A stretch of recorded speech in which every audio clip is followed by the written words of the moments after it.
Vítame vás v podcaste Tri pohľady. Vítame vás v ďalšom dieli nášho podcastu Tri pohľady. Ako môžete vidieť, zatiaľ sme iba dve. Preto chceme dnes privítať nášho cteného hostia alebo hostku, Vašku Beťákovú alias Matku domácu.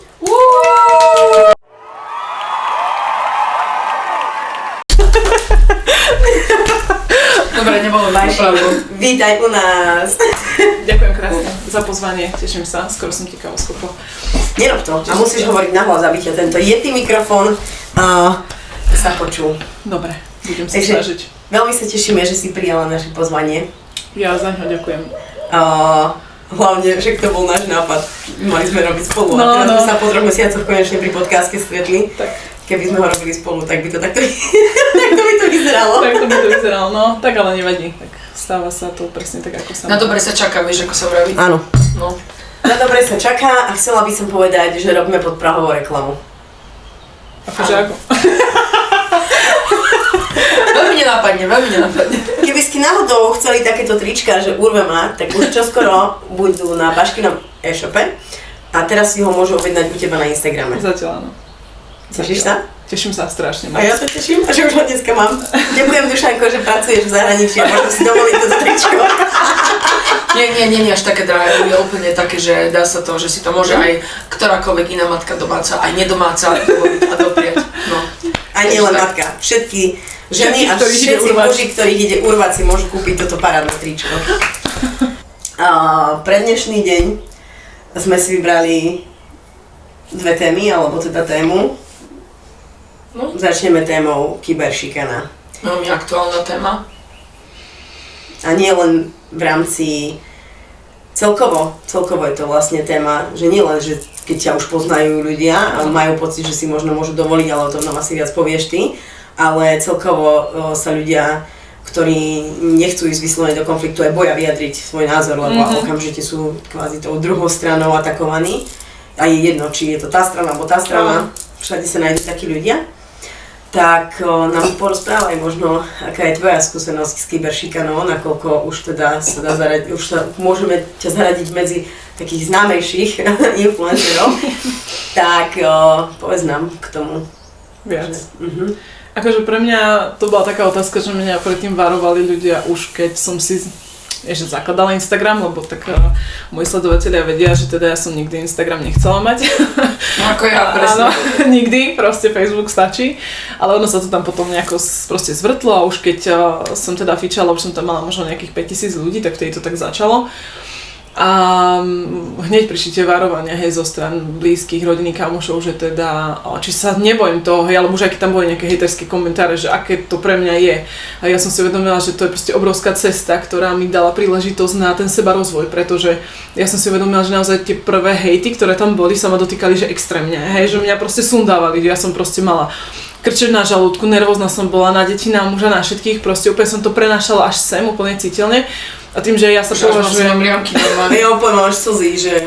Aj veď aj ja, hej, lebo ja si na to úplne spomínam, že aké to bolo náročné, proste fakt, že som tu chodila ako šelma a ja som si potom uvedomila, že tým, že ja som tak citlivý človek na tie energie a na všetko, tak ja som si to tu proste, ja som to nevedela nejakým spôsobom separovať, hej, a čistiť hlavne, alebo proste nejako sa tomu brániť, alebo neviem ako tomu proste nazvať. No ale zase, ja som za to vďačná, pretože všetci tí hejteri, tí prví, ktorí prišli, tak mi ukázali tú cestu toho sebarozvoja, že vlastne ja som si uvedomila časom, samozrejme nie hneď, že to, čo ma ruší na tom, čo vlastne mi oni píšu, je vlastne vo mne. Buď je to vec nevyriešená, vec, ktorá ma nejakým spôsobom trápi, neviem prečo, alebo proste je to iba nejaký blbec, ktorý jednoducho treba nad ním mávnuť rukou, hej, a povedať si, že OK, že tak tam to nie je to moje zrkadlo, ale zároveň je to človek, ktorý sám utrpel nejaké zranenie a treba jemu proste iba vyjadriť nejaký súcit alebo nejakým takýmto spôsobom. Hej. No a časom, už keď som bola na tej sebarozvojovej ceste, tak presne tam prišiel ten súcit. Už iba čistý súcit, hej. Alebo dobre, keď je tam nejaká vec, ktorá ma proste vydráždi, si poviem, že OK, že ja neviem, je to nejaký človek, ktorý je možno z nejakého biznisu konkrétneho a začnem a hejtiť, tak si uvedomím, že OK, že ja keď som možno bola súčasťou nejakého biznisu, tak tiež som bola taká proste tá taká hrdinka, ktorá potrebuje mať proste tie slova, že si myslím, že teda nado mňa niet. A vtedy si tak poviem, že už to skôr beriem ako také zasmiatie sa, že OK, tak toto mi prišlo, by mi ukázalo, že aká som bola predtým. A že aká som vďačná za to, aký kus cesty som prešla. Takže to je pre mňa také, že bude to tým zrkadlom stále už takom v pozitívnom slova zmysle, alebo teda naozaj, že už iba človek cíti ten súcit voči tým ľuďom, že bože, keď si človek uvedomí, koľko utrpenia tí ľudia zažili, alebo možno aj zažívajú stále, keď proste dokážu si nájsť ten čas na to, aby proste dokázali napísať človeku niečo tak zraňujúce, tak je to vlastne iba odraz jeho zranenia, hej, že už si to nepripúšťam častokrát. Čiže... No, je to častokrát až také detinské správanie, vnúcovanie sa do tej pozornosti, že akože tu som stále, si ma nevšimáš a keď nie po dobrom, tak vlastne akoby pozlom, miestami až vyhrážkami a podobne.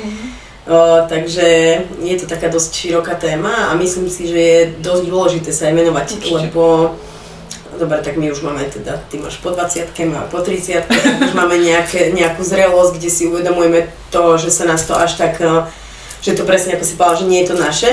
Ale je kopec mladých ľudí, ktorí ešte len začínajú so sociálnymi sieťami a myslím si, že to dokáže človeku mladému veľmi ublížiť, keď si to zoberie za svoje, že si to nakúpi v tom živote. Ale ty napríklad povedala si, že už sa nás to možno tak netýka, že po 30-ke, ale ja napríklad, keď som, čo som bola celý život naučená, že vlastne si tam sedím v tej svojej kancelárii, nemusím sa s nikým konfrontovať a tak, a ako náhle som sa ako keby dostala do povedomia trošku s tými sviečkami, s tými terapiami a tak ja napríklad, aj napriek tomu, koľko mám rokov, na akej ceste už som, čo som všetko prešla a čo som si myslela, že ako kúsok viem toho človeka načítať, tak mňa napríklad strašne dokázalo zraniť v tom úvode, kým som si to nejako tak uchopila, keď som začala viac zdieľať.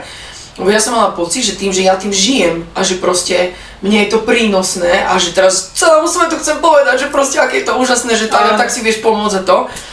A zrazu ľudia z môjho blízkeho okolia, alebo že moji blízki, alebo ľudia, ktorých som predtým považovala, že sú moji blízki priatelia, mi začali písať nenávistné komentáre, alebo proste mi do správ chodilo, že tebe už načisto zajebalo, že úplne, že to naozaj nemyslíš vážne, že veríš tomu, že si priložíš tuto niekde na čelo Andaru a že teraz neviem čo, že si osvietená a tak, hej.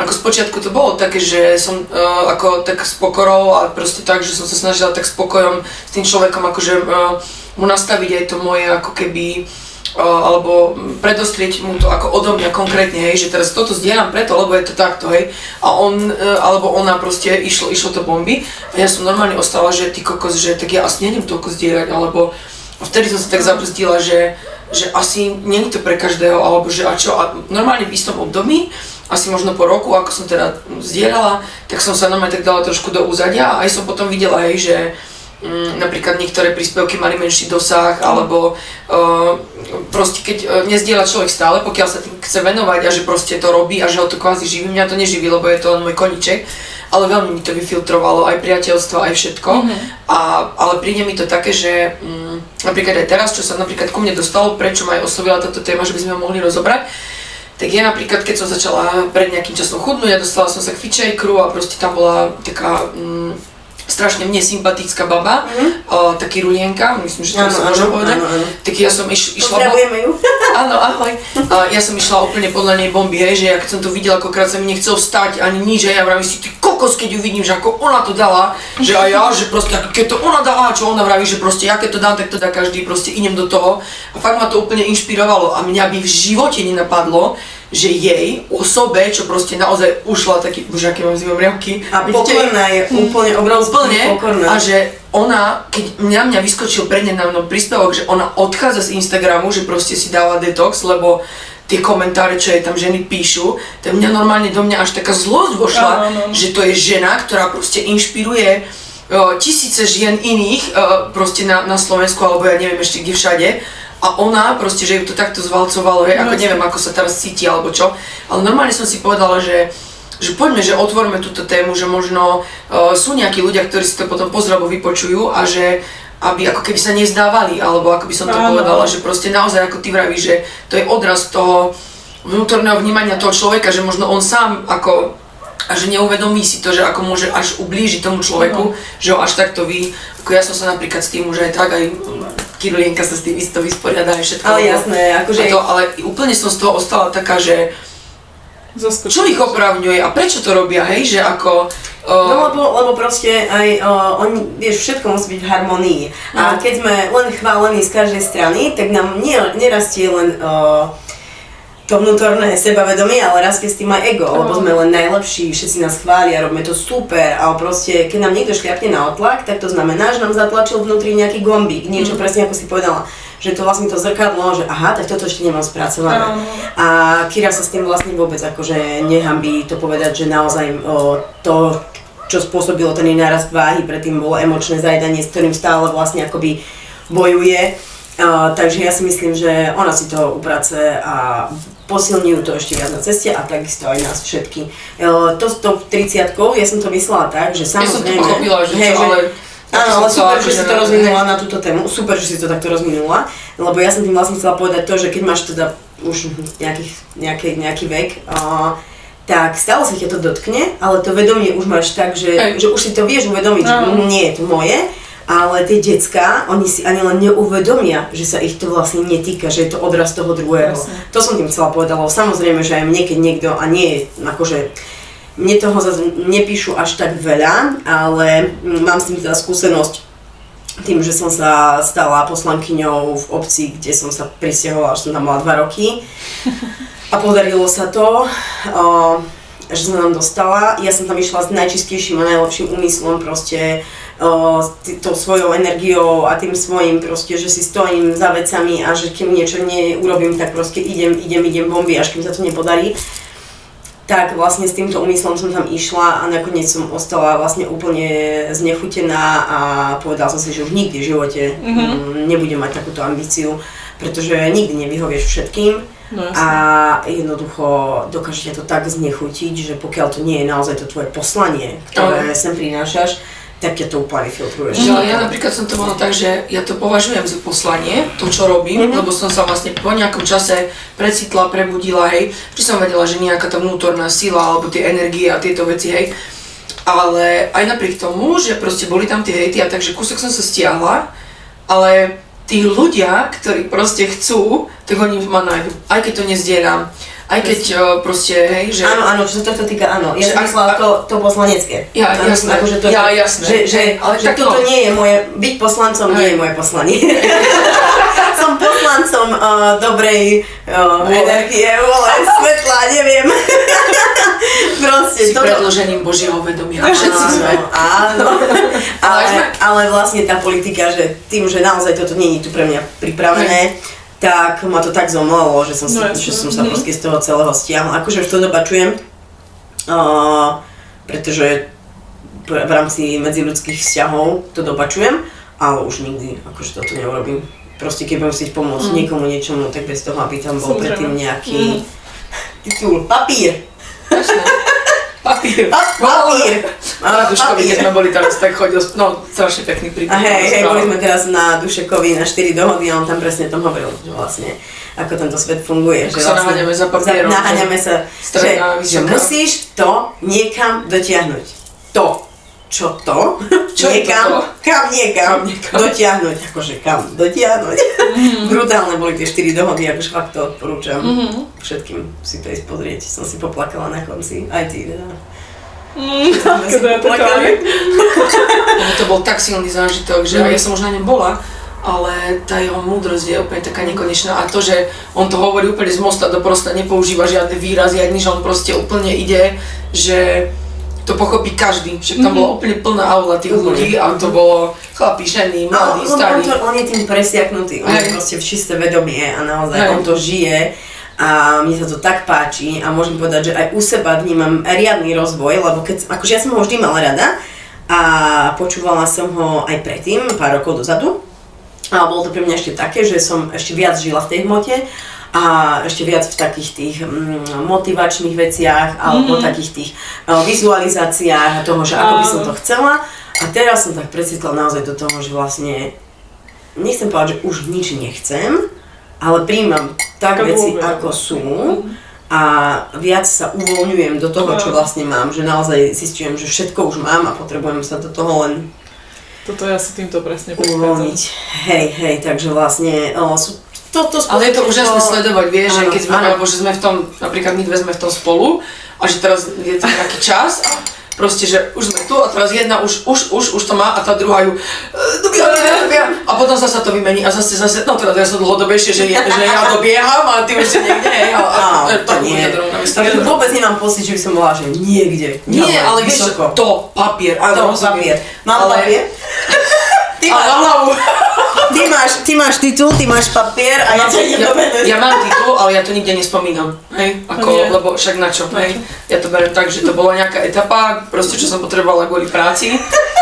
Vieš, že... Ja som si podala teraz prihlášku na vysokú školu. Ale hej, potrebuješ papier, hej? No, akože aby si to mohla niekam. Ešte minulý týždeň som si to tak myslela, ale teraz normálne tak rozmýšľam, že vlastne nechám tomu voľný priebeh. Teraz hej, mi ide hlavou presne, jak ste rozprávali, že z toho hmotného takého, hej, že sa držíš tých vizualizácií a proste motivácia, bomby, a môže mať všetko. Hej, tak mne to teraz... by ti na to povedal, že nie je úplne zase všetko, hej, že treba byť aj troška, že nie sme tu všetci na to, aby sme chodili na bečkách a proste, hej, že milióny, ale proste nájsť si to svoje v tom a proste to svoje všetko, presne. A mne, ale teraz mi tak prišlo, lebo však ja si teda neviem ako ty, ale Miška, myslím, že ty si ma ešte sledovala aj z čias MLM. A presne toto mi tu teraz chodí. Ona tak naraz začali sledovať. Hej, tak asi. Ale neviem dotýkať, lebo prepáč, iba toto poviem, že predtým som, toto bola ďalšia časť kyberšikany a to už bolo dávno, 2016. Točila som vlastne s Dadom, robila som vo vegánskom bistre a my sme stále točili nejaké vtipné videá o bistre. A vzniklo z toho, že ja som vlastne, že to je moja partnerka, že som sa rozviedla preto, lebo som sa stala homosexuálne orientovanou osobou. Ale nie, dotýkaj sa ma, ja to mám rada. A každopádne vznikla z toho tak obrovská bublina toho, že to tak je, že môj bývalý manžel, s ktorým mám dve deti, sa prišiel opýtať, že či je to pravda. No, takže len tak to zapadlo do konceptu, hej, že vlastne my sme mali také videá, že pamätám si bose tam v daždi, po terase, hej, to bolo super, ja som vás rada sledovala. Aj som sa tam na základe toho vlastne prišla nájsť, že... to naši je to pre... To je reklama! Pozdravujem Bistro a Limonia z Volen. Takže počúvame sa ďalej. Nie, nezastavila. Mne ale akože o tom ide, že presne, ja keď si uvedomím, že mne vlastne tieto témy prišli minulý rok v lete. A vtedy to bol sranda inak, pretože vtedy som bola na tom vrchole toho môjho MLM-ka, ako však ja som nikdy nebola taká, že by som tam zarábala 10 000, ani 5, ani 4. A tak ďalej. Ale teda chcem to povedať, že mne sa akurát vtedy podarilo urobiť zase vyššiu pozíciu, naozaj som tam mala vysoký obrat. Proste to boli také bomby, že dovidenia. A bola som kvalifikovaná aj na výlet, proste všetko to bolo neskutočné. Ja som ako deti chodia na? Nie, ja akože na ten trip, čo máš success tripy, úspešný, vieš, takéto. No, bomby. Ale ja som si naozaj bola v presvedčení toho, že to chcem zažiť. Ja som bola tak skalopevne presvedčená o tom, že toto je tá moja cesta, hej. A ono, akurát ako sa to udialo, tak do týždňa prišiel na mňa úplný útum. A začala som uvažovať nad tým, že chcem ja toto vôbec, ale počúvajte, to bolo zo dňa na deň, z hodiny na hodinu prichádzali uvedomenia a ja som zrazu zacítila svoju intuíciu ako nikdy predtým. A ja som sa rozhodla skončiť. Proste to bolo vlastne v čase, keď si bola u mňa na Barsoch. Áno, a vtedy sa to asi sa to potom tak spustilo. A vtedy sa to brutálne spustilo, čiže to bol vlastne áno, taký môj štart, kedy proste sa ozval ten môj malý intuitívny hlas, že haló, že tu som. Ahoj, to som ja, tvoja panika, úzkosť. Tak idem Bože, no, ale fakt ako, a vtedy to bol taký štart, že vlastne ja som odtedy fakt začala robiť tie milové kroky.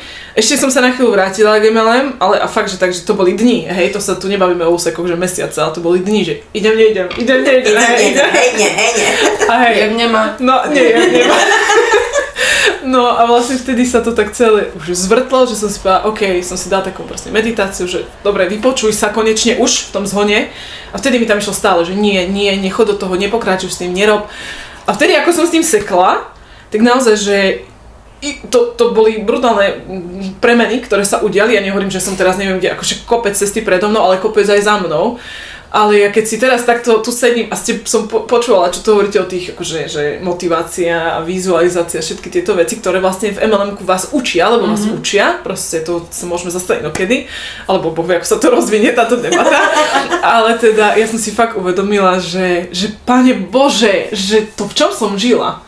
V akom klamstve som žila, že som si myslela, že tieto hecovačky, akože áno, ono to človeka nejakým spôsobom nakopne, to potrebuješ. Ale proste to je všetko, mne to pripomenulo, ako keď si človek dá energetiak, že proste vypiješ energetiak, ideš bomby, ale potom ti je v konečnom dôsledku z neho úplne na hovno, hej, lebo proste buší ti z neho srdce, má z neho útlm, ide ťa poraziť, hej, a presne toto ja som vnímala v tom MLM-ku, že išla som si hodnoty, bomby a ja som sa fakt tak cítila, taká dôležitá, že proste ty kokos, ako som osvietená, ako ja to, hej, a teraz si uvedomujem, že presne keď som, ešte nie som úplne na 100% v tej dôvere takej, ale keď som sa do nej ponorila a som si povedala, že ja už nechcem byť v tej mužskej energii, ktorá naháňa prachy, proste nech sa páči, ja chcem iba robiť to, čo milujem, proste už nechcem nikoho, nechcem povedať, že klamať, lebo ja som nikdy nešla s štýlom klamstva alebo nejakých naťahovačiek. Tak to sa ti tak, akože mne sa tiež nikdy MLM nedaril a keď ma na to sa snažia niekto nahovoriť, tak presne mne tam to svieti ten vykričník, že jednoducho ja viem, že to môže mať za 30% zľavu, tak ja to poskytnem aj. Áno, presne takto, hej. Ale nie, teraz naozaj akože takto. Ja si myslím, že MLM-ko je úžasná cesta, ako zarobiť peniaze, ak vieš, ako to robiť a robíš to od srdca a nie z nejakých dá sa to. Srdce, hej? Podľa mňa sa to dá, ale chce to veľa driny a veľa takých tých proste presvedčení, hej, že... Na istý čas to proste bolo, hej, nejaká tvoja cesta, kde si sa proste našla, ktorá ťa mala vystreliť zase niekde. Tak ako ja považujem moju cestu 19-ročnú v štátnej správe, že ma niekde vystrelila. Čakám tých 19 rokov, že už... Dostanem lepší daňový bonus. Presne, je to. Ja stále vravím, že ja keby som do tohto nešla, tak mne nikdy nepríde táto cesta. Lebo nikdy by neprišiel Instagram, lebo by neprišiel jednoducho. A nikdy by sa neudialo to, že by som sa vôbec dostala na takúto cestu seba rozvoja. Lebo paradoxne všetky tieto hecovačky a tieto veci, ktoré sa tam diali, ma vlastne doviedli na tú cestu seba rozvoja, lebo ja som začala pátrať, čo je za tými víziami, čo je za tou vizualizáciou. Jasne. A ja som nakoniec zistila, že to vôbec nie je o tom, že si sadnem na gauč, urobím si na stenku snov, vycapím si tam 6 plagátov toho, kde chcem byť, keď tuto vnútri som v strese z toho, že naháňam sa za peniazmi a za neviem čím. Hej, že proste kým som sa neuvoľnila a zrazu proste prišlo to uvoľnenie, hoci mnoho ľudí, ešte keď sa lámalo to, hej, že MLM Instagram, keď som bola taká, že už som nevedela, kde skôr skočiť, a už som pustila MLM, išla som do toho Instagramu, tak prišli tam také, hej, že proste a čo z toho ideš mať, hej, čo si o tom ja myslím vlastne, ja hovorím, ja si nič nemyslím, ja to chcem pustiť a jediný môj akože cieľ v tomto, tá cesta, po ktorej som chcela ísť, bola tá spájať sa s ľuďmi ako matka domáca a dávať tým ženám vlastne to, že aha, tu som ja, živý tvor a takto žijem a to, že nemáš dokonalú postavu, nechodíš 6 krát do dňa do fitka a nepapáš klíčky a nemáš proste vždycky nervy na svoje deti, tak to neznamená, že si úžasná mama, proste najúžasnejšia, aká vieš. Hej, že toto je proste moja cesta, toto cítim ako to poslanie, o ktorom hovoríte, tak toto ja cítim, že niekto sa tomu smeje, že poslanie na Instagrame, hovorím hej, lebo ja sa spájam s ľuďmi a ja to vnímam ako poslanie. Momentálne je to ako prostriedok. Áno. Tak ja som si to včera tak uvedomila, že teda mám kapelu vlastne od roku 2015 s nejakými malými zmenami, premenami, názvy, členovia. Ale vlastne ku kapele som sa dostala v čase, keď som sa začala rozvádzať, tak vlastne vtedy som si povedala, že tak a teraz idem robiť to, čo som od detstva chcela. A napísala som na Facebook, že chcem si založiť kapelu, kto sa pridá. A pridala sa vlastne moja kamarátka Ľudská, ktorá vlastne potom v tom čase nám aj poskytla domov, že sme tam išli s deckami na čas bývať ku nej, v tom čase, keď som sa rozvádzala. A naozaj mi to prišlo vtedy ako také, že taký splnený sen, že spievať. A keď som začala spievať, tak všetci, že wow, kde si bola doteraz? Jasné. A ja, že doma. No ale stále mám taký pocit, že stále je to, napriek tomu, že sme mali obdobie, keď sme naozaj koncertovali každý víkend, aj napríklad, že 2 koncerty za večer, alebo 2 koncerty za víkend, že aj na celom Slovensku, tak aj tak som mala pocit, že o mne dokopy nikto keby nevie. A vlastne až včera, keď som natočila to video na ten Instagram, aj na TikTok, tak som si uvedomila, že to je vec, ktorú môžem dennodenne robiť. Dennodenne, keď som doma, môžem si zapnúť akúkoľvek karaoke verziu, naspievať si to a dať to tam. A možno raz príde proste pesnička, ktorá sa stane virálna a So I use my voice, I'll be Vtedy to príde, že na mňa natrafí ten správny človek, ktorý si povie, wow, tak že proste na toto som čakal, hej. Áno. Ale teraz vnímam presne to, že keby sa toto udialo pár rokov dozadu, tak ma to zomlelo. Že mi to zožralo to ego, že poďte, pani správaš. Takisto ako by ťa mohlo zožrať aj to, keby ťa zobrali do toho talentu. Áno, vieš. to by ma asi nezožralo, tam by som sa asi sama, by som to energeticky sama by sa hej, že vlastne k tomu ešte poviem teda pár slov, iba toto dokončím, že predtým ma to zožralo, zomlelo to ego. A teraz som v takom nejakom prúde života, že keby sa to teraz udialo, že mi niekto povie, no poďme zdať koncert, dostaneš na ňo 5, tak spojím, ježiš, 5 bude, dáme do domu, budem mať novú bývačku. Preto mi to bolo 5000, tak si natočím videjko na Bali, akože aj tak si ho natočím. Už si pripravujem, vieš, že ma niekto bude točiť a influencerská dovolenka, ale nie je to sranda. Ja viem, ďakujem. No ktorý schudnem tak, aby som sa zmestila do príručnej patológie, vieš. Nie, veď mám toľko peňazí, že ja ťa zoberiem, no máte listy. Budem mať miesto v lietadle. Super, to beriem. Beriem aj teba, ty si teraz chudá, ty sa zmestíš. Ja si sadnem medzi, do stredu. Takže naozaj všetko chce svoj čas a ten Instagram a TikTok, všetko je to len prostriedok. Áno. Hej, že nebrať to vážne, wow, sociálne siete, ničí to vzťahy, ničí to mysel, žerie to proste podvedomie, ale keď naozaj si z toho zoberieš, urobíš len sluhu, tak naozaj je to geniálny prostriedok, ktorý sa dá využiť. A k tomu talentu teda som chcela povedať, že naozaj absolvovala som teda aj Superstar, aj Voice, aj Talent. A nič z toho nevyšlo, aj keď som si myslela, že ten talent by už mohol, keď som tam ušla pre tú hlavnú porotu, že hej, vesmír, takže by to tu bola cesta. A keď som tam prišla a bola som tam celý ten deň, tak som uvedomila si, že vôbec to nie je cesta. A keď napriek tomu som dostala 4-krát áno, musela som tam teda ostať do noci, aby som vedela, či to áno platí alebo nie.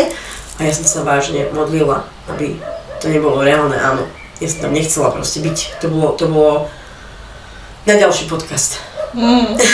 Že naozaj ten svet toho showbiznisu, to je iba pozlátko. A nie je to pre každého, no, musíš mať hrošiu kožu. Hej, a toto nie je proste, toto mimo mňa, toto by som akože nedávala vôbec. Ja som bola celý deň v strese, čo sa mi nestalo už dávno. Jasno. By som ti to takto zľavil. Ja viem, lebo ja som akože takto inak celý čas. Takto celé. Levituješ, hej? Waheguru. Mne ide práve ten posledný konflikt, ktorý sa udial, čo si myslím, že strašne veľa sledovateľov, skôr sledovateľiek, asi tak navnímalo a prišla obrovská podpora zo strany tých žien, ale ja to teda takto, ja to nezdielam kvôli tomu, aby teraz som si také, že malička baška vo mne plaču, že poďte ma všetci poľutovať, to vôbec nie. Ja skôr, už som to tak vnímala, keď začali také tie prvé hejty, také tvrdé, že proste, bože vedia, ja som mala nové taký hejt, že mi tam preklínal deti leukémiou týpek, hej, akože to boli také grcky a tým, že už som spomenula, že fakt som citlivá, hej, na tieto energie, tak ja ani si nedám, že tie slová nejako, že teraz dám im váhu, ale proste ja niekedy až cítim toho človeka, ako je proste v mojej prítomnosti a potrebujem sa striasť toho všetkého. A naposledy sa mi toto stalo vlastne teraz, hej, že normálne ja som tú dotyčnú ženu úplne vnímala tu jej ja to neviem, nejakú nenávisť, hnev, zlosť na celý svet, to bolo proste fakt, že strašne nepríjemné, ale čo bolo na tom celom úplne, že katastrofa a fakt som rozmýšľala proste kontaktovať aj políciu a tak ďalej, minimálne sa poradiť, hej, že už aj keď nie je nejaké trestné oznámenie, ale minimálne nejako sa tak poradiť proste, že aké sú potom postupy, hej, lebo podľa mňa akože influencerov neberú nejako vážne, že akože dobre, hej, vy ste tam takí, vy sa bavkate, ale teraz akože fakt, ja mám doma 2 deti, manžela a nejaký človek vám napíše najprv na Facebooku, kde ho bloknete, lebo už sa to nedá zniesť, lebo vám vynadá neviem čo všetkého. A hneď ako sa blokne na Facebooku, tak on vám v zápäti napíše na Instagrame, kde ďalej do vás proste vulgarizuje všetko možné. A samozrejme ona chcela na mňa volať políciu, to bolo úplne ako, že ja som sa šúľala z toho, vrám, že dobre moja, takže ako zavolaj. Ale ten strach, hej, že vlastne človek to vždycky vníma, že je to virtuálne, že je to niečo medzi, hej, ale už keď vám niekto napíše, že však si ma blokni, veď ja mám tvoju adresu aj telefónne číslo, tak teraz akože ostanete taký, že prosím, Hej, že akože, nehovorím, že som sa teraz zľakala, že som nemohla spať, ale bolo mi to brutálne nepríjemné. A takúto istú situáciu som mala ešte s jedným typkom, ktorého manželka si odo mňa v rámci MLM-ka kúpila proste jeden produkt, ktorý však nefungoval, potrebovali sme to vyreklamovať, ale to oni mi od rána do večera non-stop telefonovali, non-stop ma atakovali, vravím, že ale to nie som ja firma, ja som distribútor. A to bola tá ženská, ja už som vtedy cítila, že tam v pozadí je proste manipulátor muž, proste psychopat, hej, lebo ona bola v totálnom krči. Tak som sa s ním snažila tak jemne, lebo ja som to tam vnímala. No a zrazu po 2 mesiacoch mi napíše nejaký typek komentár, kde mi vynadá proste pred celou verejnosťou. A zrazu z neho vyšlo to, že vlastne, že odrbávam ľudí v rámci týchto produktov a neviem čo. A potom mi svítlo, že kto to vlastne je.